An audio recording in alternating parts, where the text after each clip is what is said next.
up, YouTube fam? This is your boy C-Spec Kurt, and what we got today, man, is we got some goodies for the C10 truck, man. All right, as you know, I got the 83 C10 Chevrolet truck out here. Previously, I had the 87. Sold it to my bro. Picked up another truck right here. Picked up this Corvette right here, original motor right here. This 76 Vet. Still got to pick the frame up. Frame is still at the location where I acquired all these vehicles, but yeah, still got to pick it up. And we also got the 1980 Chevrolet Malibu out here, man. Look like we got a 79 front clip on this thing, but yeah, 1980 Chevrolet Malibu. I got some rims for it, 19-inch by 9.5, 19 by 11s in the rear. Yeah, so definitely got to get to some things on this right here. Stay tuned for that. Can't do so much at a time though, so yeah, right now let's focus on getting this baby right here. But what we got is we got a Sniper EFI conversion fuel tank, so I had to do the unboxing with you guys so that you can see what you will be getting from Summit if you decide to go that route. All right, so this is definitely what you want to go with if you're going to be doing a conversion at some point. I'm gonna go ahead and unbox this baby. All right, so we got the fuel pump. This right here is a fuel pump. Don't supply everything that we need as far as with our EFI system. Pretty hefty little fuel pump here. You got your wiring right here. This right here goes to the top of the tank. Yeah. Get all this stuff mounted up. We're gonna make it do what it do. Get all this hooked up. And we should be good to go. But in the meantime, let's go ahead and get the rest of the stuff out so you can see what all comes with this.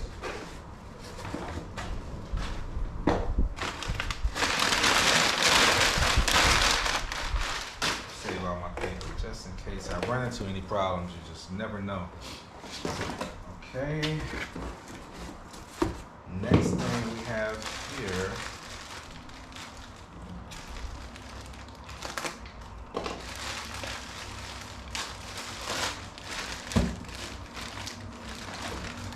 we got our filler nozzle right there.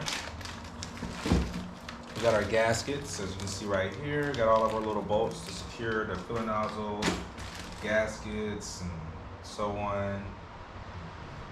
This right here, I'm not sure what it is. Might be a vent tube or something. I'm not sure, but it's here. Okay.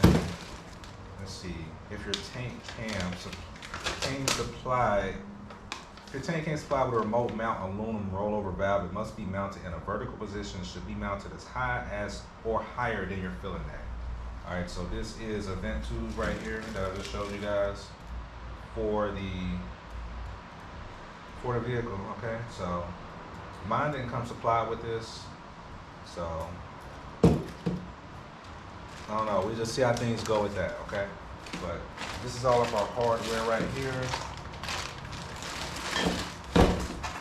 This must be our sending unit. Okay.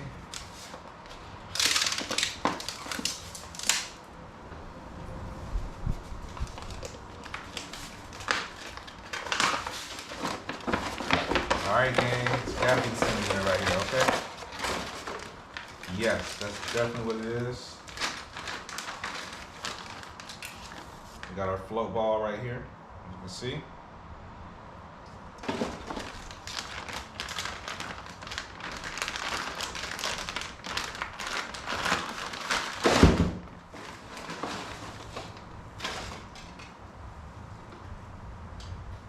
Alright, this is the float side over here. This goes at the top of the tank. Not sure exactly how this is going to go in here. I'm guessing this is in place where the float should be, so we're going to take this out, put this in there. Yeah.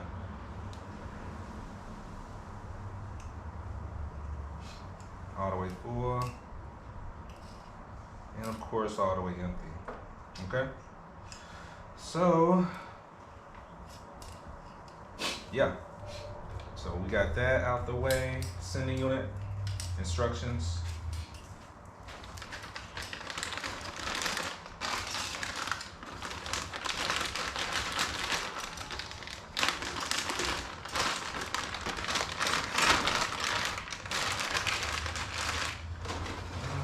stick that back in here now.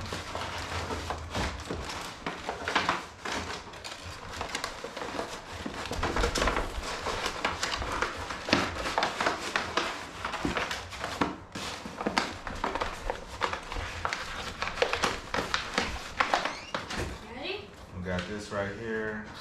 It's a 0 to 90 ohm sending unit. Stick it back in the box. What?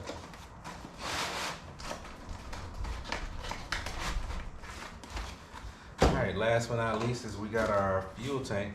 Oh, also it came with the straps to secure the fuel tank. You got a pair of these. Luckily, I still have mine underneath the vehicle from the tank. It was on there previously, but I do have these just in case, okay? So, I'm gonna move these out the way and get this tank up out of here, okay? So let's get it. What are you doing? Is that for this car? That's for the truck. Alright, sending unit, check.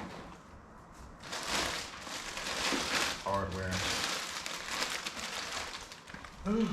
Check. Check. Excuse me. Last but not least, fuel tank. Check. Let's get it out. Yeah, let's get it out. Let me pull this out of When did the fuel tank come? yesterday.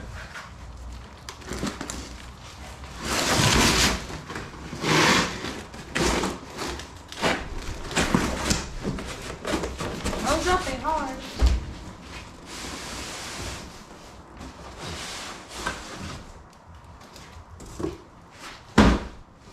Tank incorporated. Alright, so watch out. So this is a TM15-T tank from Tanks Incorporated. You can go to their website separately and get these tanks. A lot cheaper if you prefer not to buy them in a kit.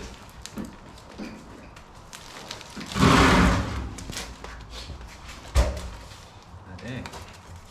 Are those tanks made out of metal? Yeah. Did they give you that for that? What? That. You mean what? The thing that you're cutting your with. The razor. Did they give you it with the thing? Yeah, Daddy's trying to record a video. How you record it and nothing's on? Now it's not the time to ask me a million questions. Record the video. Stay at my camera. I want to see you keep throwing fingers all up over the place. What does that even mean, you know? What is that? What you trying to say? Thing's giant.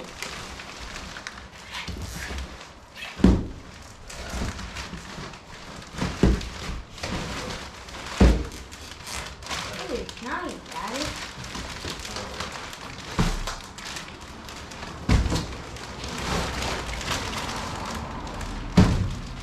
I'm out. Peace. Peace.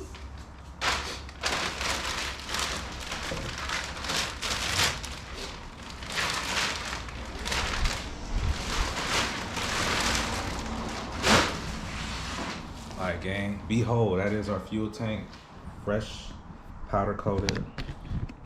Just waiting to have all parts installed and get thrown in the vehicle, okay? So we got our filler neck, fuel pump. This is where our sending unit is going to be at, okay? So, yes. Looking forward to the install.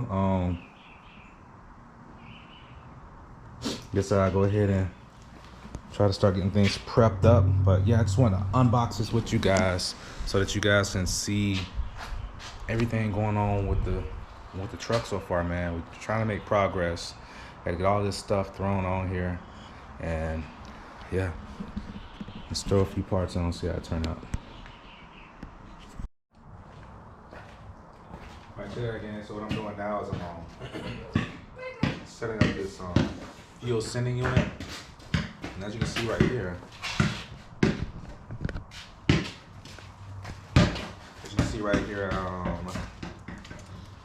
let's see, This is the center pivot of the rheostat, also known as the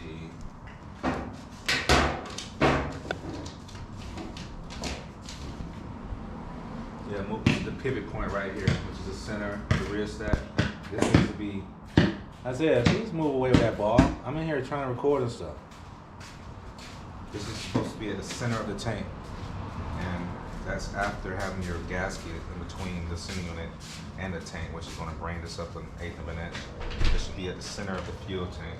Okay, so yeah, so what we're gonna have to do in the instructions, it says to remove a bracket if your tank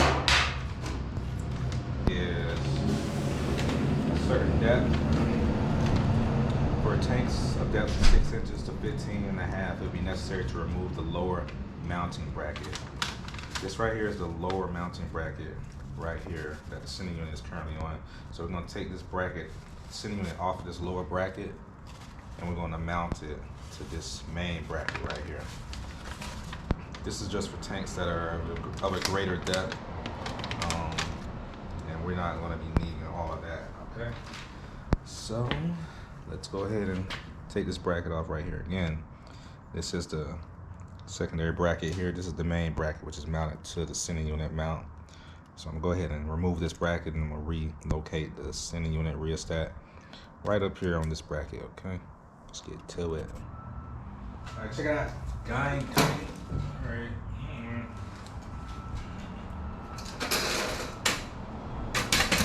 Don't trust anything that's sitting on some boxes. They might feel sturdy for a while, but moisture will take its toll on the box and your stuff will be on the floor.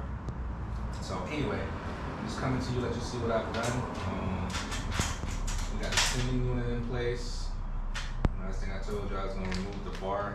I already put it in, gang. So I'm gonna tell you this right here. When it says remove the bracket, it's referring to this bracket right here.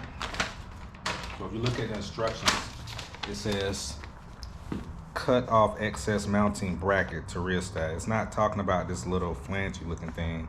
It's talking about this metal bracket behind the rheostat. That's the rheostat. The float slides up and down.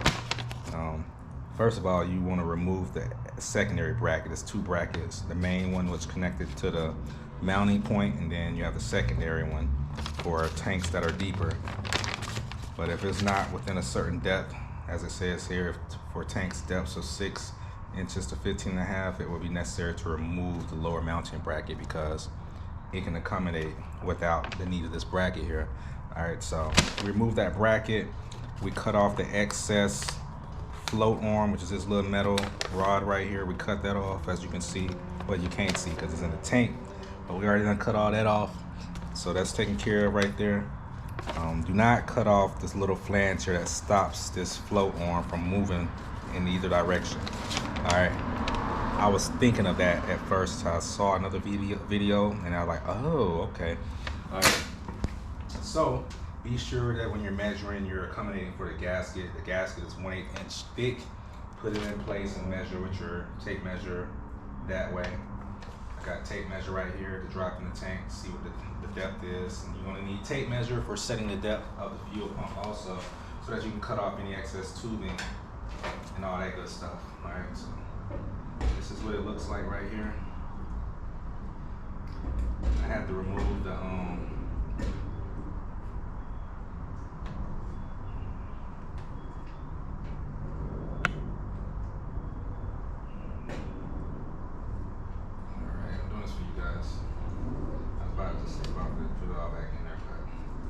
for the gang.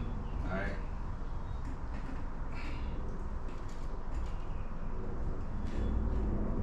Okay, this is my fuel pump. I had to make sure that my depth of fuel pump, I measured it here first, and the height is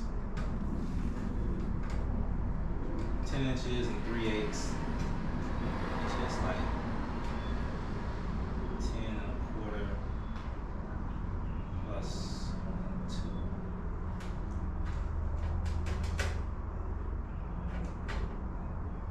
Yeah. 10 1/4, 10 5/16. 10 to 4 to 5/16. All right, so I measured that, and then I put the tape measure from here to the bottom of here, and I use that length to determine how much of this return hose I need to cut and how much of this supply line I need to cut. And of course, these two up here is for your wires to go in, and once you get the wires through and everything's set, you tighten it down so that it can close up that hole for the wires, so it'll be nice and tight, so won't nothing come through there. And after that, gang, it's ready to drop in. Make sure your zip ties are nice and snug against this return line, because this is a support. This is what holds it in place, and you're gonna go from there. Okay, so we're gonna drop it back in there, and yeah, it's that easy, guys. Make sure your return line, if your tank is fat, if your pump is fat on the end, make sure your return line is cut off before this fatter portion, where it's not going to fit into the tank. And be sure it's cut down at an angle like so, so they have time to room to adjust and slide up in there. Okay. And make sure your strainer is nice and snug on there when you're putting it in there for the final time. And just work your magic, work it in there. I have to push a little on each side, get it drop in there. But it's gonna go. At first, I had the return line cut off too far down, and I was like, how is this gonna get in there? Then I looked at the directions and saw where it said be sure to cut it off before the flange out. And then I was like, oh, okay. Yo, what up, gang? Check it out, man. I'm completely finished with this tank. I got all the parts installed on it that are necessary. Next thing to do is go ahead and put in the vehicle. We got our center unit right here. The center is our center unit wire. We got our ground on the outside. Got a positive, negative here. You got your jam nuts. I jam them down. I tighten them up. Then you tighten these up until you're unable to move the wire up and down. Be sure not to apply too much pressure pulling it up. You don't want to disconnect it while it's in there. And I forgot to take these off of my old freaking sending unit, man. I gotta go to the parts store and see if I can get some more. So I can get this tank thrown up in there. And I got this baby over here. I don't recall having one of these on my other tank, so I guess I'm gonna have to get something to block this off, because there's already a vent here. We got a vent here. We got a vent here. Alright, so I guess I'll put my main vent here, and I'll probably run a vent from here as well, and put the supply vent that came from those guys on that location, which is right here. And you want to make sure that this vent is mounted at a location higher than the filler tube. This is a vent right here. It has a check ball in it, so you know it's going to keep it closed until it reaches a certain pressure. Then the pressure push that ball out the way, let that vapor escape and close back up. So that's pretty much how that's going to work out right there. And as you can see, we can remove this right here and mount it somewhere, because there's a rubber washer in there. So yeah, something to look forward to. But man, that just concludes everything. We're gonna mount this baby up right between the frame rails without having to remove the bed, and got the straps on the other side. This tank came with straps, but they're not as long as the ones that are already on my truck. So that's what we're rocking with. We're gonna rock with what's already on the truck. We're gonna make it happen, man. So stay tuned. It's your boy C-Spec Kurt. Like, share, subscribe to the channel. In the meantime, I'm out. Peace.